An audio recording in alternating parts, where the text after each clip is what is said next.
One of the most pressing needs in grazing management today is balancing stocking rate with forage density or forage height of a given pasture.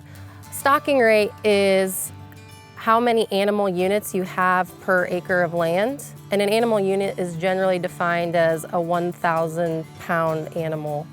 And so the objective of this demonstration is to show that a more dense stocking rate will influence how much forage availability there is in a given pasture. And really what we want to show is that optimizing stocking rate, balancing it really with the amount of forage you have, the amount of animals you have, with the amount of forage you have, will ultimately have a positive benefit on soil health, productivity of the animals, animal health, and additionally, the producer will have to spend less money on inputs in order to feed and supplement those animals throughout the grazing season as well. As a county extension agent for agriculture and natural resources with Texas A&M AgriLife and Extension Service, I get to see an awful lot of different stocking rates when we're talking about stocking rates. The problem is that you'll have some producers that will have cattle, an animal unit on per 1 acre, per 2 acre, 3 acre, 4 acre, 5 acre, and it's difficult to determine as an agent what that stocking rate should be without going out and actually looking at the property, assessing the forage there, and looking at the livestock that's there as well. And so that's one of the biggest challenges we have as extension agents, trying to help our producers. And so if we can get producers to come into meetings and go to field days and look at result demonstration information, then I think that's something that can certainly make a difference in the outcome of their forage availability for their animals. That's what we're hoping to demonstrate today, is what you can do to check your forage availability and practices to hopefully make things a little bit better in your operation. I'm here today to talk about our clear objectives for this result demonstration. So we're comparing different stocking rates. There are a few things we need to keep in mind. We need to think about our forage system that we are evaluating in.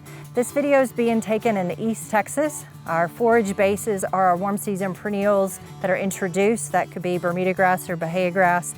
And in this particular evaluation, we have small grain rye and annual ryegrass has been overseeded into Bermuda grass side, and that is being grazed at different stocking rates. Those stocking rates here in East Texas are typically based on pounds of animal per acre. Here in this particular evaluation, our stocking rates for our low stocking rate is 1 cow-calf pair per acre. Our medium stocking rate is 1.5 cow-calf pair per acre, and our high stocking rate is 2.5 2.5 pair per acre, excuse me. And that 1 cow-calf pair is equal to about 1,500 pounds of body weight. So we want to make sure as we're comparing different stocking rates that they are on the same forage or same forage system. They are being managed the same as far as fertilization and environmental impacts. Obviously, rainfall can influence our forage production, and that can lead to needing to adjust stocking rates potentially. So most likely what we anticipate seeing in a result demonstration like this would be obviously in our higher stocking rates, we're running the risk of overgrazing those forages to a point where it could potentially be detrimental to that stand. Now, that will obviously depend on the forage species that is being grown in different environments, especially if we're utilizing native forages in other parts of our state. They're going to be much more sensitive to overgrazing than a lot of our introduced forage species. For our introduced forage species, they will tolerate heavier grazing or higher stocking rates when we have good growing conditions and appropriate fertilization.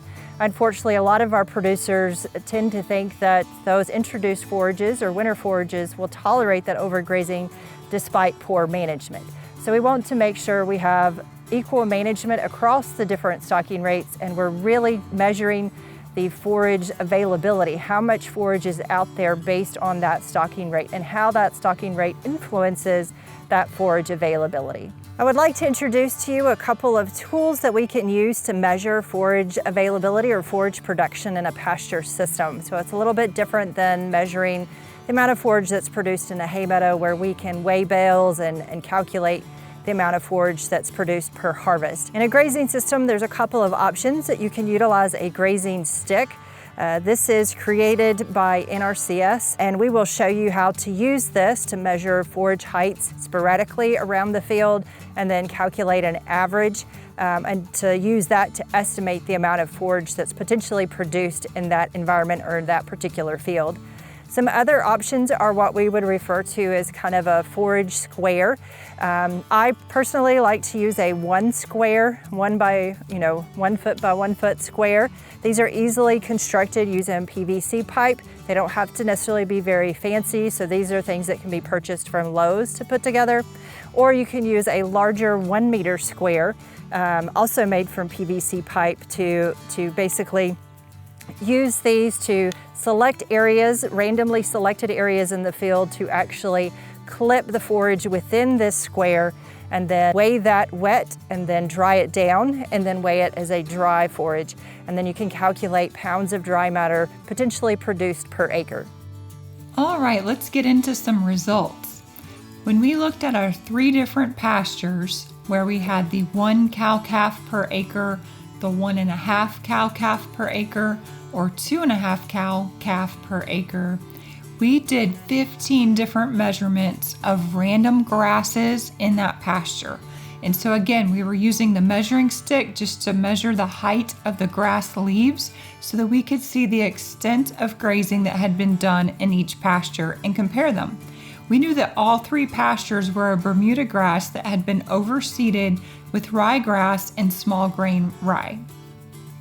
Now you can see that we took our 15 different measurements and they averaged out to very close to each other. Each one was about 10 inches, though our 1 cow-calf pair per acre was closer to 11 and our 2.5 cow-calf per acre was closer to 10. But in all honesty, there's not a huge difference between the 3. Let's look at them another way in this graph.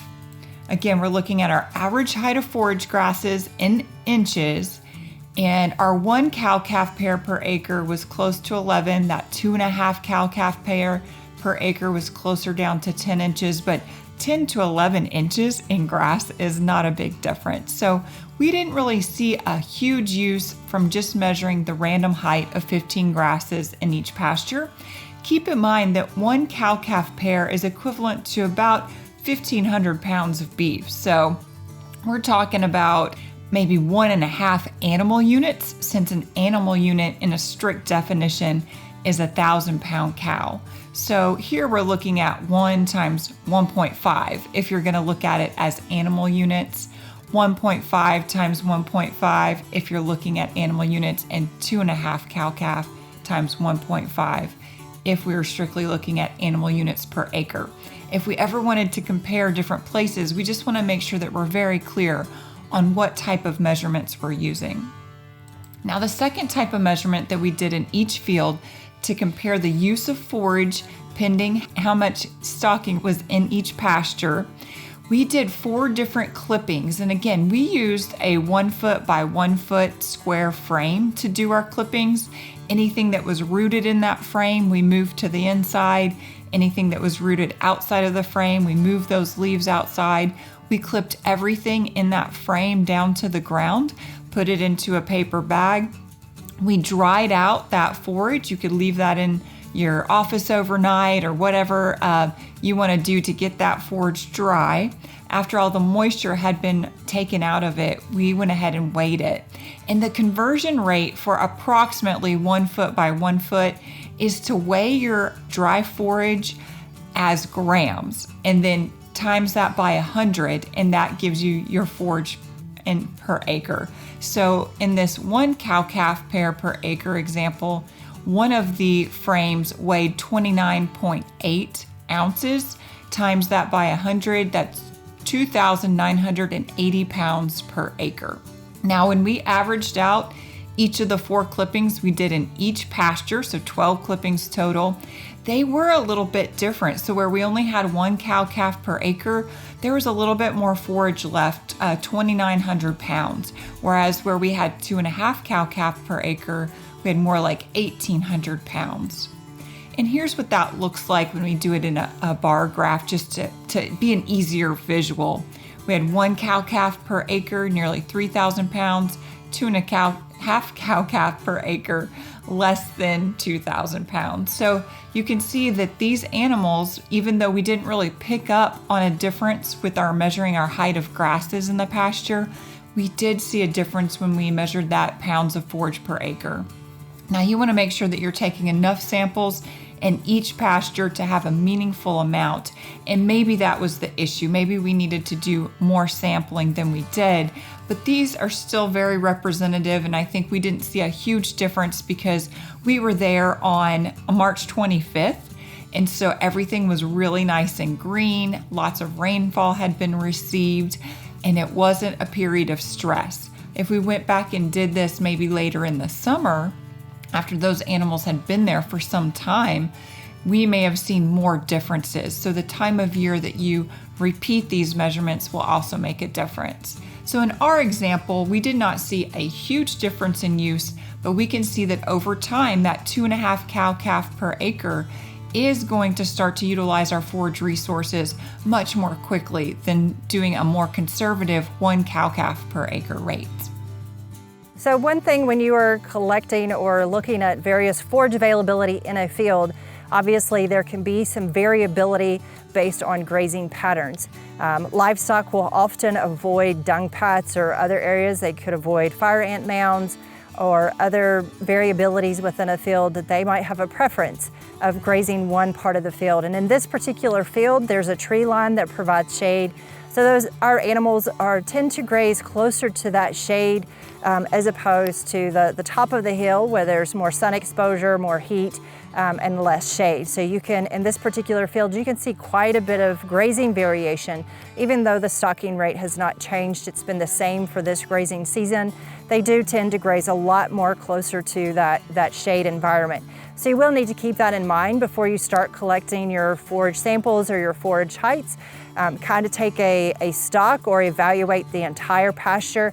You do want to make sure as you're sampling you get a good representation of that entire field, and you're not just measuring the overly grazed areas or the areas that have not been grazed very heavily. One of the most pressing challenges in pasture management today is balancing livestock needs with sustainable forage production. This demonstration is aimed directly at uncovering how different stocking rates affect forage availability, an essential component in achieving this balance. By adjusting stocking rates, we can not only influence the amount of forage available to livestock, but also impact the long-term health and productivity of the pasture itself.